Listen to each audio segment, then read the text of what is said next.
पुरंजन है, संसार में नाना प्रकार की योनियों में भटकता है, इसे मानव का तन मिला है। इस मानव के तन को पाकर यदि भगवान में मन नहीं लगाया तो नारद जी ने कहा, बताओ प्राचीन बरही, इस तन को पाने की सार्थकता क्या थी? हाँ, थोड़ा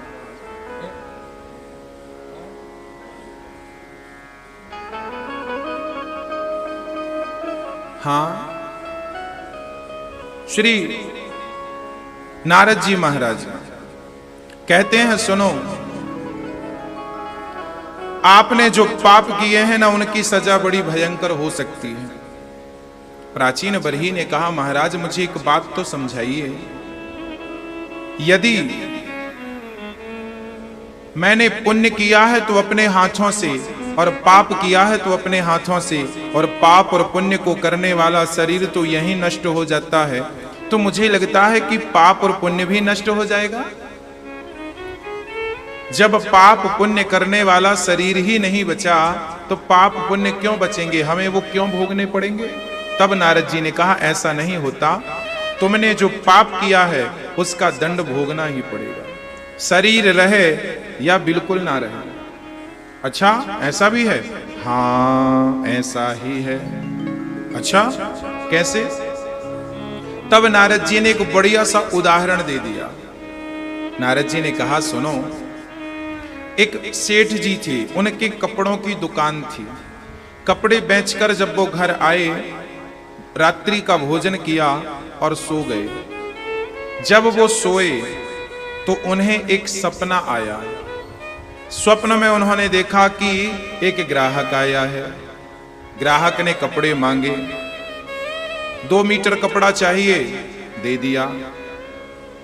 2 मीटर कपड़े चाहिए, दे दिया। हाँ, कैसे दिया? सेठ जी तो सो रहे थे, ग्राहक तो सपने में था, तो जो चादर को उन्होंने ओढ़ रखा था उसी को फाड़ दिया, ये समझकर कि मैं कपड़ा दे रहा हूं। फाड़ दिया। परिणाम क्या हुआ? परिणाम यह हुआ कि जब नींद खुली तो देखा ना वहां ग्राहक था ना वहां दुकान थी, पर जो कपड़ा फट गया, सच्ची में कपड़ा फट गया। बस इसी तरह ना तो ये संसार सत्य है भक्तों, और ना ही हम सत्य हैं, पर हमारे द्वारा किया गया पुण्य और पाप अटल सत्य है। हमें इस पाप का दंड भोगना ही पड़ता है। देर सवेर किए की सजा हम सबको भोगनी पड़ती है। हम सभी को अपने अपने पापों का फल भोगना पड़ेगा। इसलिए आपसे प्रार्थना मैं यही करूंगा कि जीवन में जब चलिए, जिंदगी जिए, तो फूक फूक के जरा कदम रखिएगा। कैसे फूक फूक के? भाई, एक बार बिल्ली किसी के घर में चली गई और वहां पर घर के लोगों ने बढ़िया दूध पकाया था, दूध रखा था। बिल्ली को लगा दूध है, उसे ये नहीं पता था ये बहुत गर्म है। बिल्ली गई और जीभ निकाला चाटने के लिए, तो गरम गरम दूध से उसकी जिह्वा जल गई। जब जीभ जली तो वो विचार करने लगी कि ये तो जलाने वाला है। एक दिन कहीं छाछ नजर आ गई उसे भी उसने दूध समझा, पर उसने अब सावधानी से पहले अपने पांव को डालकर देखा, गर्म तो नहीं है। वही कहावत है कि दूध से जली बिल्ली छाछ को भी फूक फूक के पीती है। सच कहूं तो वो बिल्ली कौन है? हम सभी को उस बिल्ली से सबक लेना चाहिए। हम सभी वो बिल्ली हैं जो हम जल चुके हैं, हमारी जिह्वा जल चुकी है कई बार हमारा जन्म हुआ, कई बार हमारी मृत्यु हुई, कई बार हमें संसार की ठोकरें खानी पड़ी, पर हम हैं कि अभी तक समझ, बिल्ली तो समझ भी गई पर हम समझते नहीं। हम लोग पागलों की तरह व्यवहार करते हैं। हमें पता ही नहीं कि हमें किस लिए भगवान ने संसार में भेजा है, क्या करने आए हो। बिना ज्ञान को प्राप्त किए, बिना भक्ति को प्राप्त किए लोग मर जाते हैं। बिना यथार्थ को जाने, बिना इस प्रश्न का उत्तर पाए कि तुम संसार में क्यों आए हो, और मर जाते हैं। मुझे बहुत तसल्ली मिलती है, बहुत सुकून मिलता है। आज जब ये दास अन्न क्षेत्र में था, तो वहां आज अन्न क्षेत्र में बांटते बांटते एक विचार चल रहा था अंदर कि देखो, जब आदमी की उम्र पूरी होने लगती है ना, तब वो आदमी क्या करता है, या वो नहीं कर पाए तो उसके बच्चे क्या करते हैं। उसके बच्चे क्या करते हैं, लोगों को बुलाते हैं, अपने दादा पिता के नाम का भोजन कराते हैं। हमने कहा कि भगवान ने हमें कितनी अच्छी बुद्धि दी है, कितनी अच्छी सद्बुद्धि दे दी कि जो काम लोग मरने के बाद करते हैं, ये दास ने उस काम को अभी से स्टार्ट कर दिया है। हाँ, यही तो करते हैं लोग। क्या करते हैं, अपने पिता के नाम का पुण्य करते फिरते हैं, दादाजी के नाम का पुण्य। तो जो तुम्हें आखिरी में करना है, अभी से क्यों नहीं स्टार्ट कर देते? क्यों नहीं उस मार्ग पर अभी से चलना प्रारंभ कर देते? कल जब पता है कि चलना यही है, तो आज से क्यों नहीं? हाँ, इसलिए कहता हूं, पुण्य को कल पर ना टालना, अच्छाई को कल पर ना टालना, अच्छी चीज आज के आज ही कर लेना। प्रिय भक्तों, प्राचीन बरही का अज्ञान नष्ट हुआ पुरंजनोपाख्यान की चर्चा से, और भगवान ने उनका उद्धार किया। भागवत के 4 स्कंध पूरे हो गए। 5वें स्कंध में जब सुखदेव जी ने परीक्षित को प्रवेश कराया, तो कहा, प्रियव्रतो भागवत आत्मा रामः कथम मुने ग्रहे रमत यन्मूलः कर्मबन्धा पराभवः। प्रियव्रत नाम के एक राजा थे, उत्तानपाद के भाई। उत्तानपाद का वंश तो आपने सुना, जिनके पुत्र ध्रुव जी हुए। इन्हीं के वंश में पृथु हुए, जिन्होंने पृथ्वी का दोहन किया, समतल किया और 10,000 कान मांगे। प्रियव्रत जी के वंश में इनका विवाह विश्वकर्मा की पुत्री वर्हिष्मती से हुआ। इनके पुत्र नाभि, इन्हीं के वंश में ऋषभदेव हुए। ऋषभदेव के 100 बच्चे हुए, 100 बेटे हुए। ऋषभदेव जी ने अपने 100 बेटों को एक दिन बिठाया और सबको ज्ञान देना शुरू कर दिया। आपसे भी मेरी हाथ जोड़कर विनती है कि आप भी अपने बच्चों को बिठाया करो और आधे घंटा 15 मिनट अच्छी चर्चाएं, अच्छी आध्यात्म चर्चाएं बच्चों से किया करो। उन्हें संस्कार देने का यही एक तरीका है इस युग में। बिठाइए। और ऋषभदेव जी ने अपने 100 बच्चों को बिठाया और क्या कहा, नायम देहो देह भाजाम्रलोके कष्टान कामान नरहते बिडभुजाम ये तपो दिव्यम पुत्रकाये न सत्वम शुद्ध्यस्मात् ब्रह्म सौख्यम त्वनंतम। ऋषभदेव जी ने अपने बच्चों को बिठाया और उपदेश क्या दिया, नायम देहो देह भाजाम नृलोके। ये शरीर तुम्हें क्यों मिला है? खाने के लिए, सोने के लिए, बच्चे पैदा करने के लिए। ये काम तो कुत्ता बिल्ली चिड़िया भी करती है। चिड़िया भी खाती है, कौवा भी खाता है, कुत्ता भी सोता है, गधा भी सोता है, मछली भी बच्चे पैदा कर लेती है। तो भाई ये सारे काम तो कॉमन है, हर योनि में प्राणी यही करता है। आप एक चीज समझिएगा, आपको झूठ बोलना सिखाया नहीं जाता, आप झूठ बोलना सीख जाते हैं। आपको गलत काम सिखाए नहीं जाते, पर हम गलत काम करने लगते हैं। जबकि अच्छी चीजें बार बार सिखाई जाती हैं। बेटा सच बोला करो। सच बोलने की बात सब कोई सिखाता है, पर वो चीज कोई नहीं सीखता। झूठ कोई नहीं सिखाता, सब वही सीख जाते हैं। अच्छी संगत में रहना सिखाया जाता है कि अच्छी संगत में रहो। बुरी संगत में रहना कौन सिखाता है? फिर भी लोग सीख जाते हैं। इसका मतलब क्या है?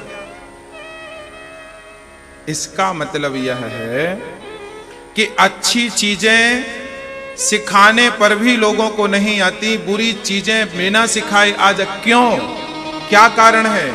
कारण यही है कि बुरे काम जन्म जन्म से करते आ रहे हो, तो उनकी हैबिट है, आदत है, उन्हें सिखाने की जरूरत नहीं पड़ती। भाई हम पिछले जन्म में यदि कुत्ता और बिल्ली और पक्षी रहे होंगे, तो हमने उस जन्म में भी तो खाया होगा, सोए होंगे, हमने भी बच्चे पैदा किए होंगे। तो वो भोगों की परंपरा पिछले जन्म से इस जन्म में आ गई। अच्छा, अच्छे संस्कार पिछले जन्म में थे नहीं, तो इस जन्म में आए नहीं। अब जब नहीं आए तो उन्हें सिखाना पड़ता है, और सिखाने पर भी वो नहीं आ पाते, क्योंकि उनकी कोई हैबिट नहीं थी किसी जन्म में। हाँ, आज जितने भी साधु संत हैं, हमने देखा है कई लोग बचपन से ही साधु बन जाते हैं। जब अयोध्या में हम रहा करते थे साधुओं के बीच में, तो वहां 15-15 साल के बच्चे साधु बन जाते थे। हमने देखा अपनी आंखों से 18-18 वर्ष के बच्चे साधु बन जाते थे। बड़ा आश्चर्य लगता था, ये साधु कैसे बन गया? पर पता चला कि इसके पिछले जन्म के अच्छे संस्कार ने इसे इस जन्म में साधु बना दिया। जब मैं अच्छा काम करता करता मरता हूं ना, हाँ, तो फिर मेरा अगला जन्म वहीं से स्टार्ट होता है। अच्छा, पुराने जमाने में आप जब गाने सुनते थे तो वो बाजे हुआ करते थे, एक बटन दबाओ तो वो कैसेट चलती थी जिसमें रील हुआ करती थी, ब्लैक कलर की रील। वो रील चलती थी, यूं गोल गोल सर्कल में घूमती थी, गाना चलता था। अच्छा, चलते चलते लाइट गोल हो गई और फिर लाइट आई, तो गाना शुरू से बजेगा कि वहीं से बजेगा जहां से लाइट गई थी?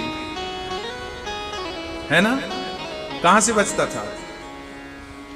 जहां से लाइट गई थी, जब आई तो गाना फिर वहीं से स्टार्ट हुआ, शुरू से नहीं होता था। बस आपके पिछले जन्म में जो आपने किया, उसके बाद आपका जब दूसरा जन्म हुआ तो आगे की वहीं से स्टार्ट होती है। यदि हम पिछले जन्म में भोगी थे, तो इस जन्म में भी हमारा मन भोग में लगेगा, कोई लाख प्रयास कर ले। और पिछले जन्म में हम योगी थे, तो इस जन्म में भी हमारा मन भगवान में लगेगा। वो तो पिछले जन्म से इस जन्म में वहीं से चालू होगा ना, पीछे की पढ़ाई खत्म, आगे आगे आगे। इसलिए कहते हैं कि मरते समय जब भगवान का चिंतन करके कोई मरता है, तो अगला जन्म भी भगवान के चिंतन से स्टार्ट होता है। और अगले जन्म में कोई बेटा बेटी में मन लगा के मरता है, तो अगला जन्म भी मोह माया से स्टार्ट होता है। आज अधिकांश लोग माया में उलझे क्यों हैं? कारण यही तो है कि आपने अपने मरण को सुधारा ही नहीं, यूं ही मर गए। आज ऋषभदेव जी अपने बच्चों को उपदेश करते हैं, बेटा मरने के पहले मरण को सुधार लेना। ये कहकर वो घर छोड़कर चले गए। मैंने समझा दिया, चलना ना चलना मर्जी तुम्हारी। ऋषभदेव जी चले गए, संसार का मोह त्याग दिया और भगवान में चिंतन, भगवान में मन लगाकर उन्होंने अपना कल्याण किया। अच्छा, ऋषभदेव जी के सबसे बड़े बेटे का नाम था भरत। पिता के ज्ञान को सुनकर 9 बच्चे तो योगेश्वर हो गए, और भरत जी पर पिता के ज्ञान का बहुत बड़ा प्रभाव पड़ा। तो पिता क्या है? पा रक्षणे धातु से पिता बनता है। पिता का मतलब है जो अपने बच्चों के धर्म की रक्षा करे, वो पिता है। ये नहीं कि बस पैदा कर दिया जाओ अब, हाँ कुछ भी करो ना, कुछ भी करो ना। कुछ भी करने की इजाजत हमें ना हमारे शास्त्र देते हैं, ना हमारे संस्कार देते हैं। कुछ भी मत करिए, कुछ भी मत खाइए, कहीं भी मत जाइए। मैं शराबियों के बीच में बैठने लगूं तो लोग मुझे क्या कहेंगे? शराबी कहेंगे।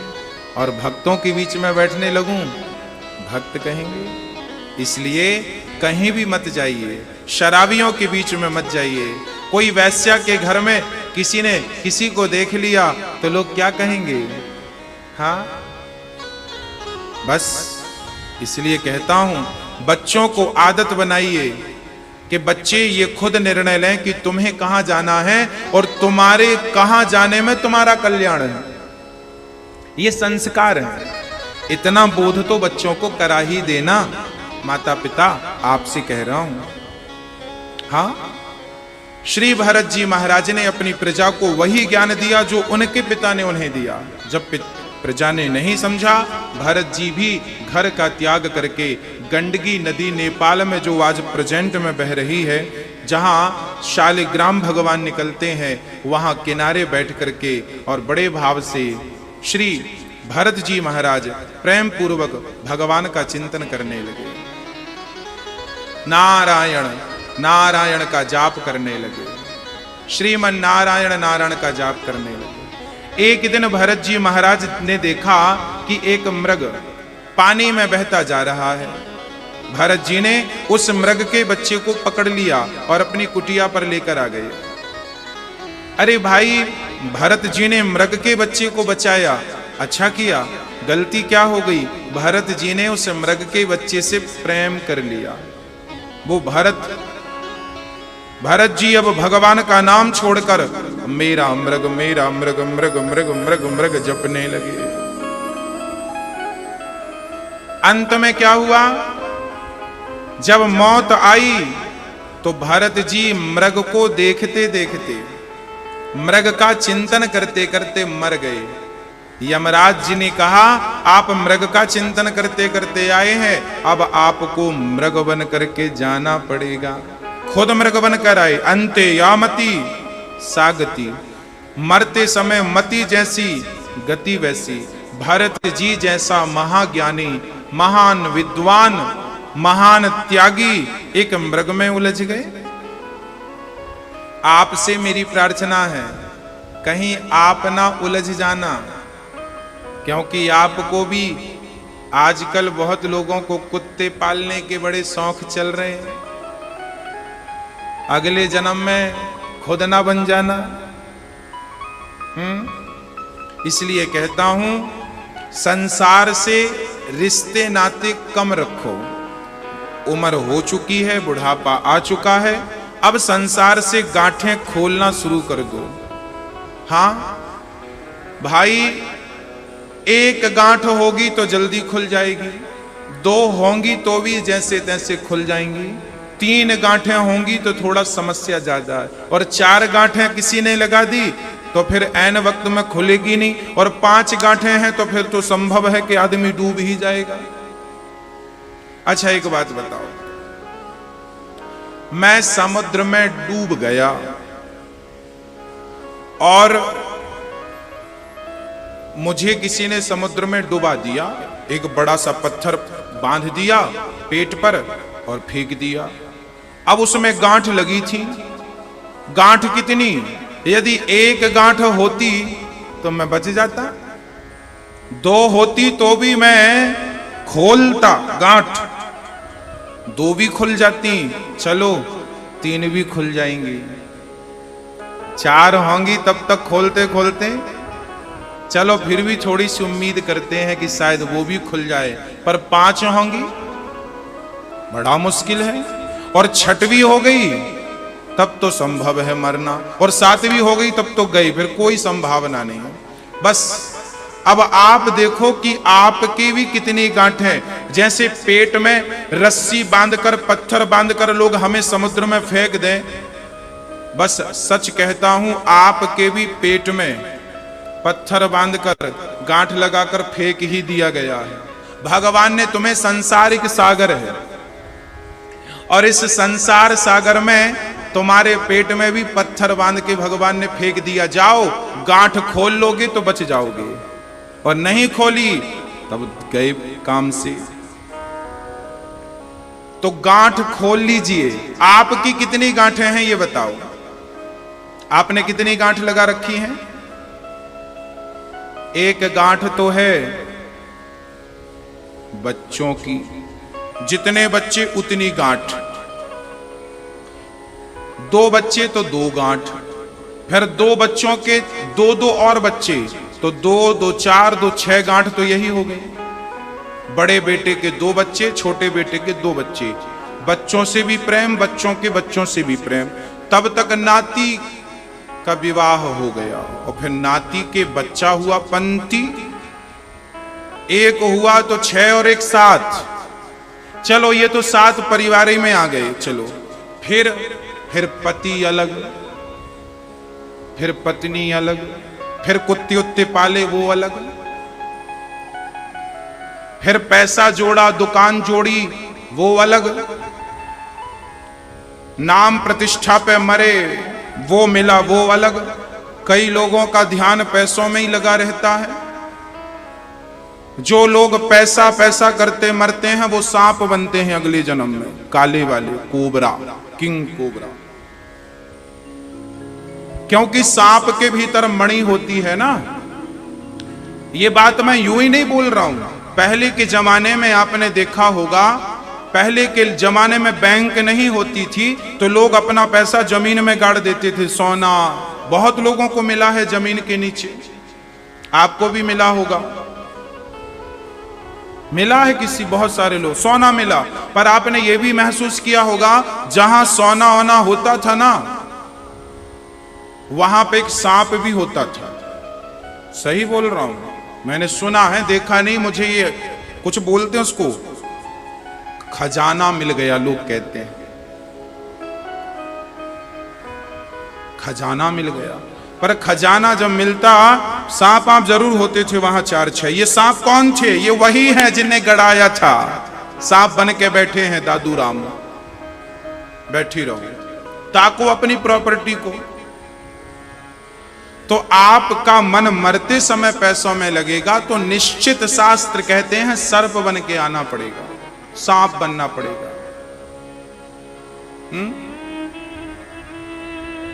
आप यदि किसी को वचन देकर मुकर गए, कह दिया कि हम तुम्हारा ये करेंगे, बाद में मुकर गए, नहीं साहब हमने तो कहा।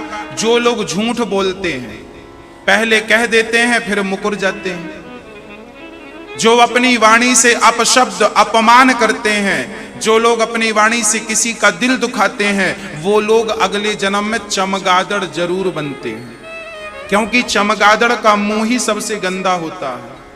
और इंसान ने मनुष्य होकर कितना अच्छा मुंह पाकर भी यदि आप अपने मुंह से किसी की निंदा, चुगली और ये बकवास करोगे, हाँ, तब भगवान कहेंगे तेरा मुंह ठीक नहीं है, चमगादड़ बन। अगले जन्म में चमगादड़ बना के उल्टा लटकाता। मूसी खाओ, और मल और मूत्र भी मूसी त्यागता है चमगादड़। इसलिए 84 लाख योनियों में सबसे निकृष्ट योनि यदि कोई है तो चमगादड़, सबसे निकृष्ट। हाँ, तो आपकी जैसी करनी भगवान देखेंगे वैसा बना देंगे। आप दिन रात सो रहे हैं, ना कथा सुनते ना कीर्तन करते, बस खा लिया सो गए, खा लिया सो। दिन भर जितने जीव हैं आज, सबकी पहचान है कि तुमने ये किया होगा तो ये बन गए, ये किया होगा ये बन गए। शराबी आदमी क्या बनता है अगले जन्म में? सुअर। शराब पी के पड़ा गंदी नाली में। एक आदमी शराब पी के गिरा नाली में, धुत था नशे में। सुअर, गर्मी का टाइम था, ऐसी बढ़िया गर्मी थी और सुअर बढ़िया अपनी एसी में पड़ा था। और एक सज्जन भी गिर पड़े। सुअर ने कहा कौन है? शराबी ने कहा हम हैं। सुअर ने मुंह उठाकर देखा, उसके मुंह को चाटा। भगवान से कहा वाह भगवान, आपसे गलती कैसे हो सकती है? भगवान ने कहा क्या गलती हो गई? बोले सुअर ने कहा जैसे सुअर बनाना चाहिए था उससे तो तुमने इंसान बना दिया, और मैं तो फिर भी इंसान की कद्र करता हूं, मुझे सुअर बनाया। भगवान बोले अगली बार अल्टी पल्टी कर देंगे। इस जन्म में जिसे इंसान बनाया है और वो शराब पी करके अपने जीवन को बिगाड़ता है, उसे सुअर बनाएंगे। और जो सुअर है उसे एक अवसर देंगे, चल अब तू सुधर जा। तो भैया जी सच्ची बात यह है कि हमें ये अवसर मिला है, एक मौका मिला है। इस मौके को गवाइएगा मत, सदुपयोग कीजिएगा, सही मार्ग पर लगाइएगा। एक महात्मा जी कह रहे थे कि इंसान की वास्तविक जो एज है, उम्र है, हमारी एक्चुअली सही उम्र है मात्र 25 वर्ष। हमारे को भगवान ने जिंदगी कितने साल की दी है? केवल 25 साल। 25 साल तक जियो, मौज करो आनंद से। फिर ये 100 साल किसने दी?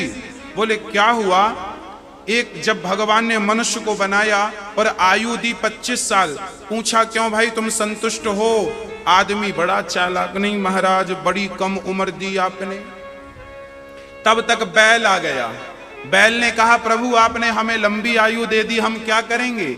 हमें 50 साल की आयु मत दो, कुछ वापस ले लो। तब ब्रह्मा ने कहा कितनी ले लें? बैल ने कहा बोझा ही तो ढोना है, तो हमारी 25 साल वापस ले लो। तो बैल ने 25 साल उम्र लौटा दी। आदमी लाइन पे खड़ा था, ब्रह्मा जी हमें दे दो, हमें हमें हम। तो बैल की जो उम्र थी वो आदमी ने रख ली। इसलिए 25 साल के बाद, शादी के बाद आदमी बैल बन के बोझा ढोता।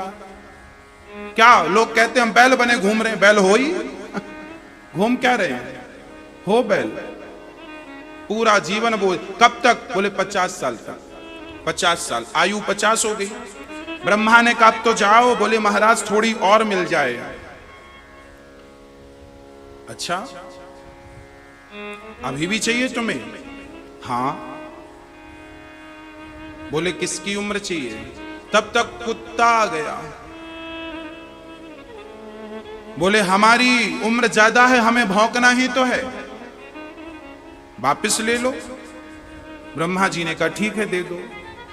कुत्ते की वापस आई तो लाइन पे आदमी हमें दे दो, हमें। कुत्ते की भी ले लिया। 50 के बाद आदमी क्या करता है?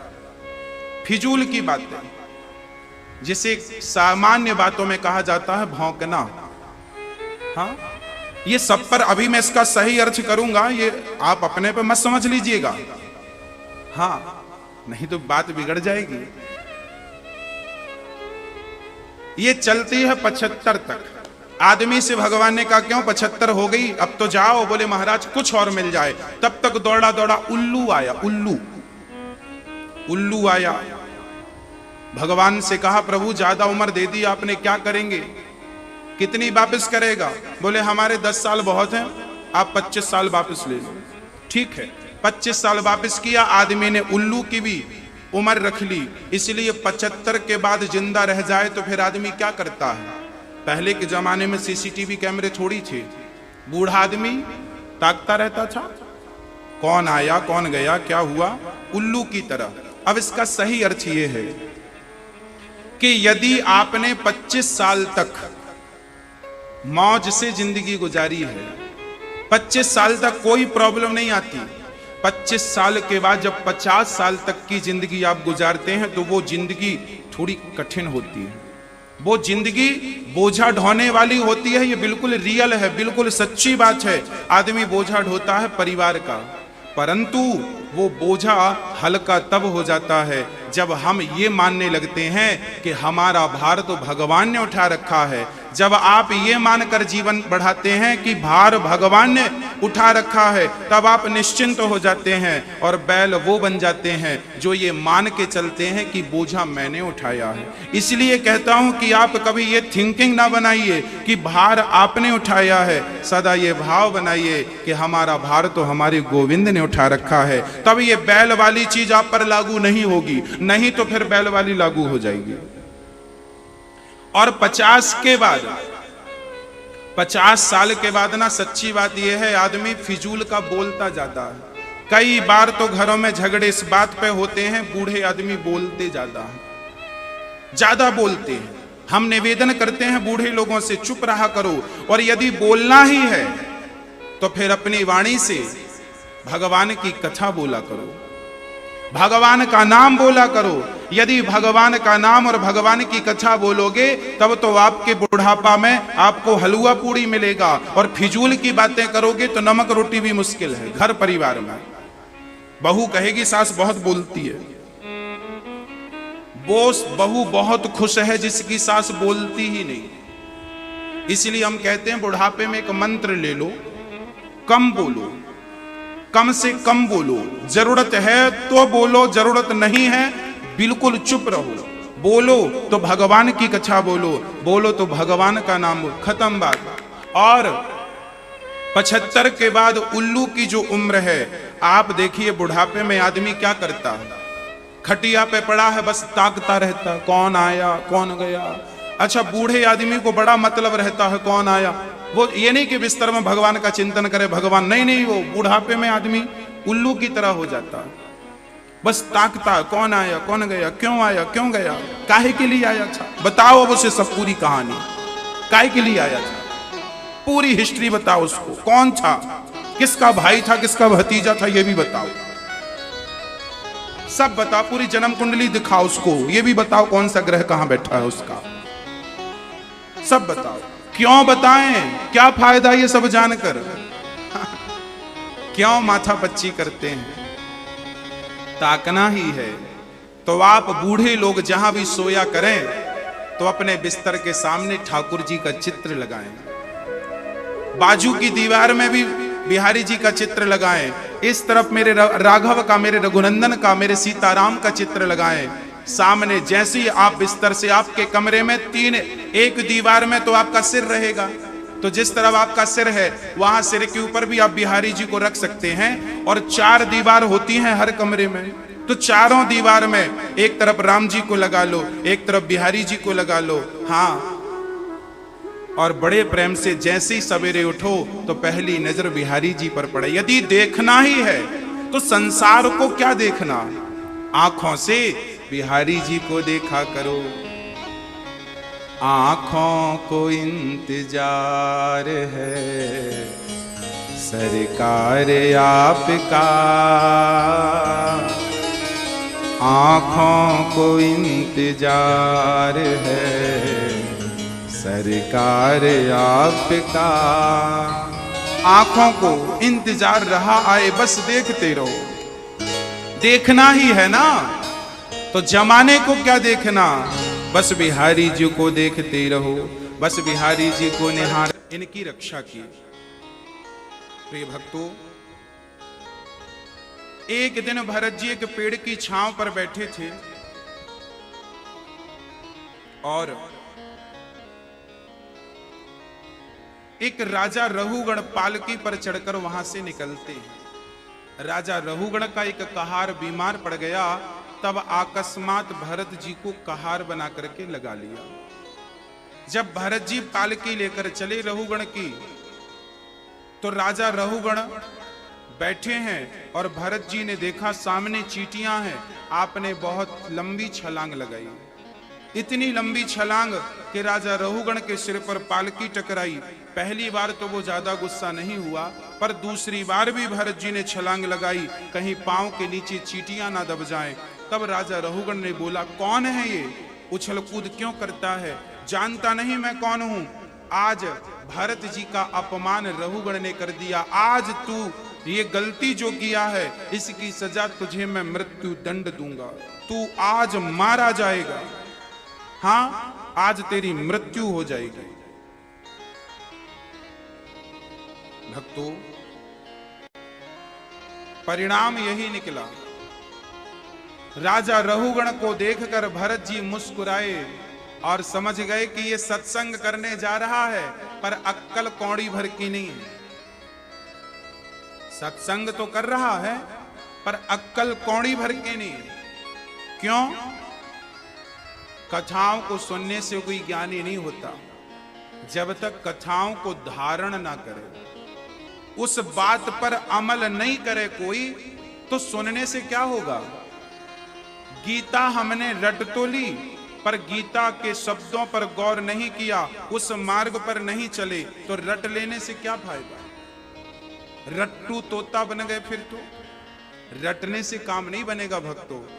जो आप अब मैं कहूं कि आप सच बोला करो, आप सच तो ना बोलें, बस माला जपें, सच बोला करो, सच बोला करो, सच बोला करो, सच बोला करो, सच बोला करो। तो सच बोला करो इसकी माला जपने से काम बन जाएगा? अरे सच बोला करो कि माला मत जपा करो, सच वास्तविक में बोला करो। सच बोलने की आदत बनाइए और सच पर अमल कीजिए।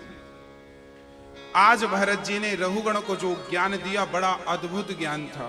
श्री भरत जी महाराज ने कहा, राजन आपने कहा कि हम तुम्हें मार डालेंगे, पहले ये बताओ आप मारोगे किसे? शरीर को मारोगी या फिर आत्मा को मारोगी? शरीर मैं नहीं हूं। जब राम जी ने बाली को मारा तब तारा आई, रोने लगी, मेरे पति को मार दिया। राम जी ने कहा, पति को कहां मारा? तेरा पति तो सामने पड़ा है। जीव नित्य के ही लगी तुम रोवा। जीव तो नित्य है। मैं तब भी था, मैं आज भी हूं और मैं कल भी रहूंगा। कैसे?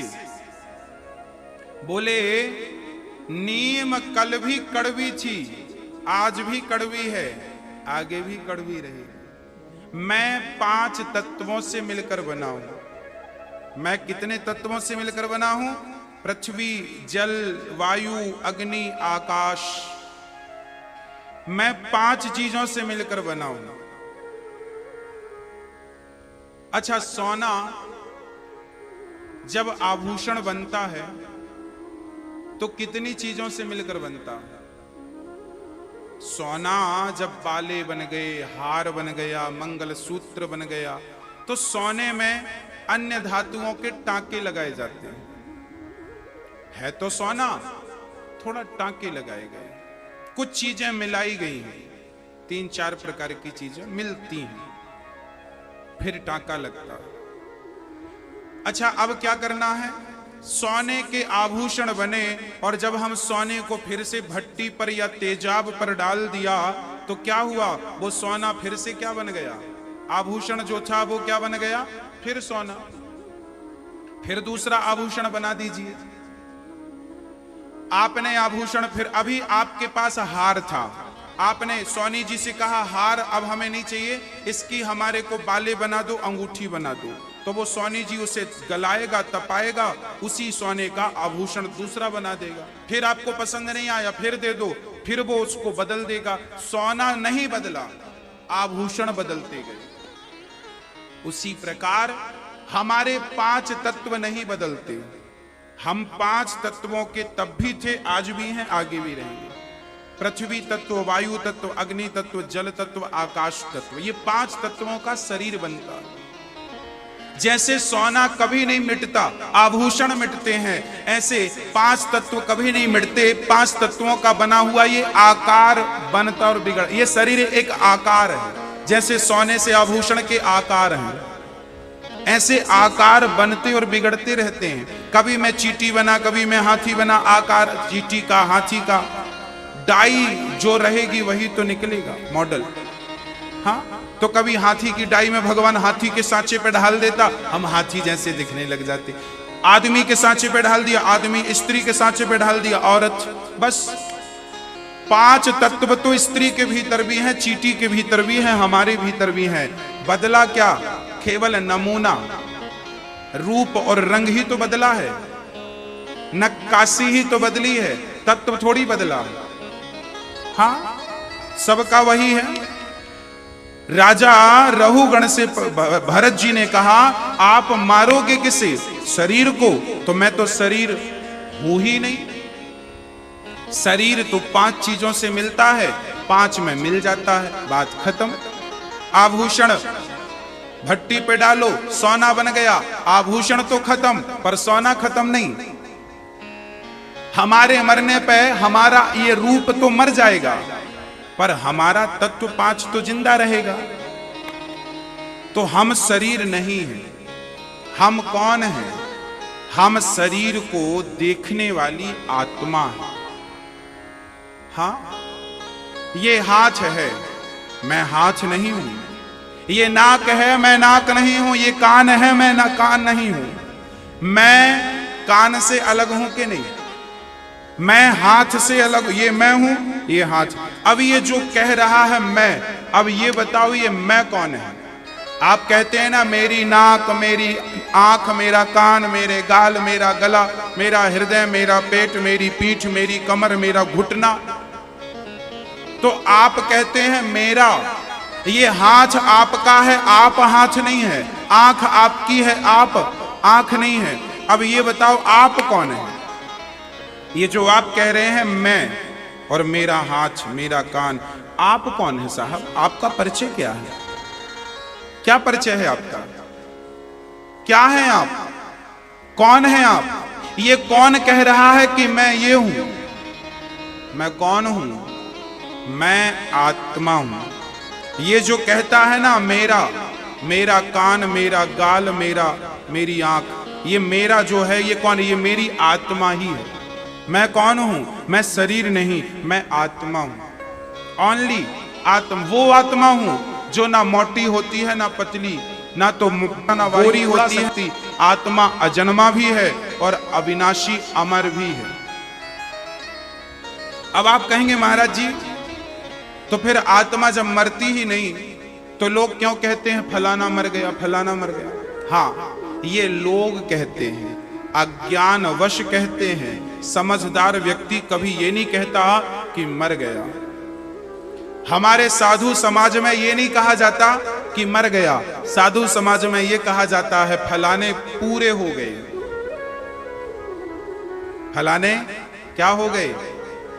पूरे हो गए। हाँ, पूरे हो जाना बोलते हैं, पूरे हो गए। पूरे। आप और हम भी एक दिन पूरे हो जाएंगे। पूरे हो गए अर्थात लड़की एक दिन ससुराल चली ही जाती है मायकों को छोड़कर। सच कहें ये संसार हमारा मायका है और एक दिन हमें अपना मायका छोड़ के ससुराल के पास, ईश्वर हमारे ससुराल पक्ष के, इसलिए उन्हें पति कहा गया है। तुम हो एक अगोचर सबके प्राण पति। भगवान को पति कहा गया है और एक दिन हम सबको अपना मायका छोड़ के परमपिता परमात्मा के पास ससुराल हमें जाना पड़ेगा। इसलिए कहा गया है कि मैं शरीर नहीं हूं। शरीर तो तब भी था जब मैं नहीं था। आदमी नहीं है। लोग कहते हैं चलो शमशान ले चलो। शमशान किसे लेकर गए थे? आत्मा को या शरीर को? शरीर को। मतलब शरीर तो तब भी था जब मैं निकल गया। मैं निकल गया, मैं कौन था? मैं आत्मा था, निकल गया, खत्म बात। आत्मा जब तक है तब तक मैं हूं। आत्मा निकल जाए तो शाम तक आप 2 दिन के भीतर जला देता है आदमी। तो अपने आप को शरीर मत मानिएगा, अपने आप को आत्मा मानिएगा। आत्मा कौन? मैं परमात्मा का स्वरूप हूं। इसलिए आत्मा ऑलरेडी भगवान का स्वरूप है। माया, मैं और मेरे की जो धूल जमी है, जिस दिन आप इस धूल को हटा देंगे उस दिन परमात्मा का दर्शन आपको भीतर ही हो जाएगा, बाहर देखने की जरूरत नहीं। आत्मा शुद्ध बुद्ध है, पवित्र है, पावन है। उस आत्मा को परमात्मा के चरणों में समर्पित कर दीजिए। आत्मबोध इसी को कहते हैं। फिर आप कहेंगे महाराज जी फिर पाप पुण्य कौन भोगता होगा? हाँ, हमारा सूक्ष्म शरीर होता है छोटा सा, वो स्वर्ग और नरक जाता है, उसके संग आत्मा भी रहती है। जिस शरीर से आप सपना देखते हैं, स्वप्न का जो दृष्टा है वही शरीर जाता है, पाप और पुण्य का प्रतिफल भोगता है। जो पुण्य किया है उसका फल, जो पाप किया है उसका फल। पुण्य किया है तो भगवान अमीर बनाकर भेजते हैं, जाओ संसार का सारा सुख मिलेगा।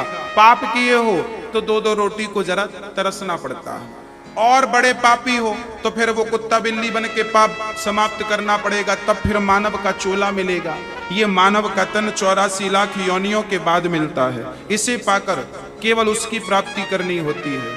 हाँ, इसलिए बहुत सावधान रहिएगा।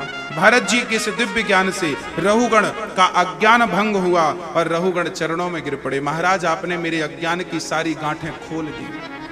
अब क्या हुआ? 28 प्रकार के नरकों का वर्णन श्री भरत जी ने रहुगण को कराया। रौरव, महारौरव, कुंभी पाक, अंध्र, तामिश्र, हाँ, कालसूत्र, असिपत्र वन, सूकर मुख, अंधकूप, ऐसे 28 नरकों की गिनती सुनाई। जो व्यक्ति जैसा कर्म करता है उसे वैसे नरक में डाला जाता है। हाँ, भगवान के यहां बहुत नीचे सूर्य की नीचे आग है, ऊपर सूर्य की गर्मी है, और वहां पर हमें भेजा जाता है। इतनी गर्मी, और वहां आपको बहुत प्रताड़ित किया जाता है। पाप किए हो ना भाई, कपड़ा धोबी घाट जाएगा तो धोबी आरती तो उतारेगा नहीं, उठा उठा पटकेगा पत्थर पर।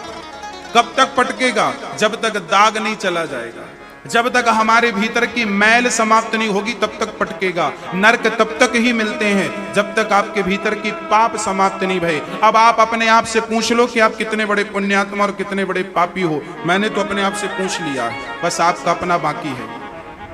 हाँ, आप एक बार अपने आप से पूछ लीजिए आपने कितने पाप किए हैं, कितने पुण्य, और आप एक गणित लगाइए कि कितना आपको नरक मिलेगा, कितना आपको स्वर्ग मिलेगा। वो आपको पता, आपको आपकी आत्मा सारा हिसाब, आप अपनी आत्मा से एक बार कह देना शाम को रात्रि को कि चल बता मेरा हिसाब किताब कितना हुआ। आत्मा फटफट आपको हिसाब किताब देना स्टार्ट कर देगी। देखो, याद करो तुमने उसका दिल दुखाया था, याद करो तुमने ये गलत किया था, याद करो ये किया था, ये सब पाप के खाते में। हाँ, अब देखो तुमने कितना पुण्य किया था, ये पुण्य किया था, ये पुण्य किया था, ये सब किया था, ये अन्न क्षेत्र में तुमने अन्न बंटवाया था, आपने ये पुण्य किया था, आपने भागवत सुनी थी, आपने दान किया था, आपने ये सब किया था। जो पुण्य के खाते अलग, पाप का खाता अलग। अब आपकी आत्मा आपको हिसाब किताब दे देगी। विश्वास ना हो तो रात्रि कोई पूछ लेना, आपको अपने आप से हिसाब मिल जाएगा और आपको पता चल जाएगा कि आप स्वर्ग जाने वाले हैं कि नरक जाने वाले हैं। हाँ, आज हिसाब पूछिएगा। 28 प्रकार के नरकों में हमें भेजा। अब राजा परीक्षित थर थर कांपने लगे ऐसे ऐसे। सुखदेव जी बोले तुम्हें क्या हुआ? बोले महाराज मैंने भी हिसाब कर लिया, मुझे भी नरक जाना, क्योंकि मैंने भी कोई ना कोई पाप तो किए ही है। कितना भी बड़ा पुण्यात्मा क्यों ना हो, जाने अनजाने में थोड़े मोड़े पाप तो सबसे होते हैं। हमने भी पाप किए हैं, हमसे भी पाप होते हैं। चींटियां मर जाती हैं, कभी कभी झूठ निकल जाता है। हाँ भाई, कई बार ना जानकर भी झूठ निकल। अब जैसे लोगों ने कहा वो कौन है, हमने कह दिया वो स्त्री खड़ी है, बाद में पता चला स्त्री नहीं पुरुष था, तो झूठ हो गया है। कई बार आप ना चाहते हैं झूठ बोलना, फिर भी कई बार धोखे से निकल जाता है, आपको पता नहीं चलता। आपको किसी ने पूछ लिया दिन है कि रात है, आप कमरे में है जहां सूर्य का कोई प्रकाश नहीं, आपने कहा रात हो गई होगी, घड़ी भी नहीं देखा, रात हो गई होगी, पर पता चला अभी तो रात नहीं हुई, अभी तो शाम को 4 बजे हैं, तो झूठ हो गया। ये जो सामान्य झूठ हैं, ये जो छोटे मोटे पाप हैं, ये तो भगवान के चिंतन मात्र से समाप्त हो जाते हैं। सूर्य अर्घ देने मात्र से समाप्त हो जाते हैं, संध्या वंदन करने मात्र से भस्म हो जाते हैं, गायत्री जपने मात्र से नष्ट हो जाते हैं। यदि आप गायत्री ना जप सको, संध्या वंदन ना कर सको, सूर्य अर्घ दे सको तो अच्छा है, ना दे सको तो क्या करो? तब एक उपाय है, आप केवल 2 अक्षर का नाम याद कर लो। केवल राम, केवल कृष्ण, केवल नारायण, भगवान का नाम जप लो। कितना भी बड़ा पापी क्यों ना हो, भगवान का नाम जपेगा तो उस नाम के बल से उसका उद्धार निश्चित हो जाएगा, क्योंकि नाम की अद्भुत महिमा शास्त्रों में गाई है। 4 वेदों का सार क्या है? कृष्ण नाम। 18 पुराणों का सार क्या है? कृष्ण नाम। सारे पुराणों को सुनने के बाद आखिरी में पंडित जी यही कहेंगे कि घर पे कीर्तन किया करो। मतलब सारे पुराणों का अर्थ केवल कीर्तन है, इसलिए कीर्तन किया करो, नाम जपा करो। नाम जप करने से आपका चित्त, आपका हृदय शुद्ध होगा। शुद्ध करने का कोई दूसरा साधन नहीं है, 2 ही साधन है, या तो कथा या तो कीर्तन। तब परीक्षित ने कहा, महाराज भगवान का नाम जपने से कोई पावन हुआ? हाँ हाँ भय हैं। कौन? बोले, कान्य कुब्जे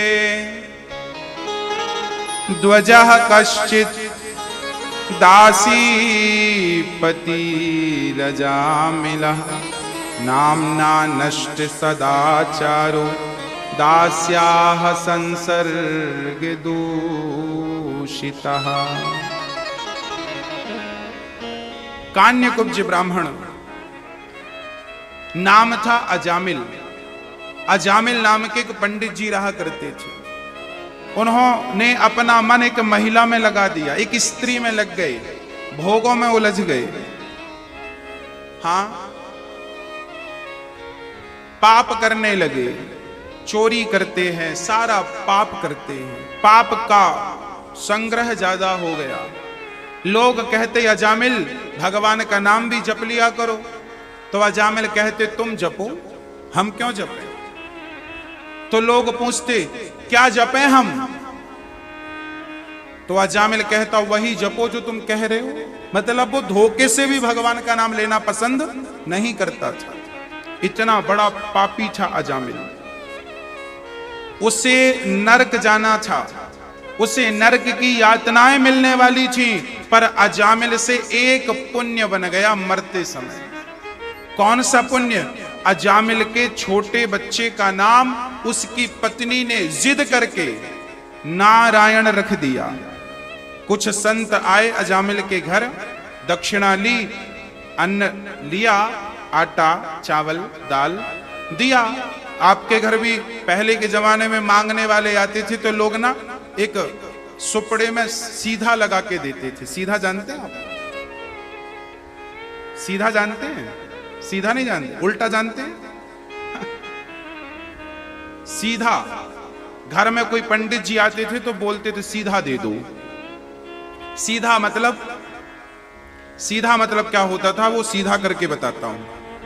एक सुपड़ा होता था, सूपा, जिससे माताएं वो करती थी गेहूं। उस सुपड़े में पीछे की तरफ आटा रखा जाता था, एक तरफ दाल रखी जाती थी, एक तरफ चावल रखा जाता था, बीच में आलू रखे जाते थे, मिर्ची रखी, एक तरफ नमक रखा जाता था। मतलब हमारे जीवन में जो उपयोगी चीजें हैं, नमक, मिर्ची, आलू, दाल, चावल, आटा, ये सब रख कर कोई अतिथि आता था ना तो उसे हम जैसे मांगने वाले आते थे ना। आजकल क्या है, आटा लाके आपने छोड़ दिया उसकी झोली में। पहले ऐसा नहीं था, पहले पूरा सीधा लगाया जाता था, है ना। आटा, दाल, चावल, नमक, आलू, मिर्ची सब लगाया जाता था। और बड़े आदर के साथ, पंडित जी आइए, बैठिए, पानी लेंगे, ये लीजिए सीधा। फिर वो अपनी झोली पे आटा, आटा पे चावल, चावल पे दाल, दाल में डाल के पूरा सूपा खाली करके फिर आपको वापस करते थे। और थोड़ा सा चावल अपनी झोली से निकाल के डाल देते थे, लो अन्नपूर्णा में डाल देना, तुम्हारा भंडार भरा रहेगा हमारी दुआ से, है ना। आजकल आप इतना कम देते हो, बेचारा वापस करे तो करे कितना। पहले सूपा भर के दिया जाता था तो वो वापस भी करता था। अब इतना ही से दिया जाता, कटोरी भर के, तो क्या वापस, उतनी वापस करे तो खाएगा क्या। अजामिल की पत्नी ने भी सीधा दिया। और सीधा जब ब्राह्मण ने लिया तब साधु जनों ने कहा, देखो तुम गर्भवती हो, मेरी एक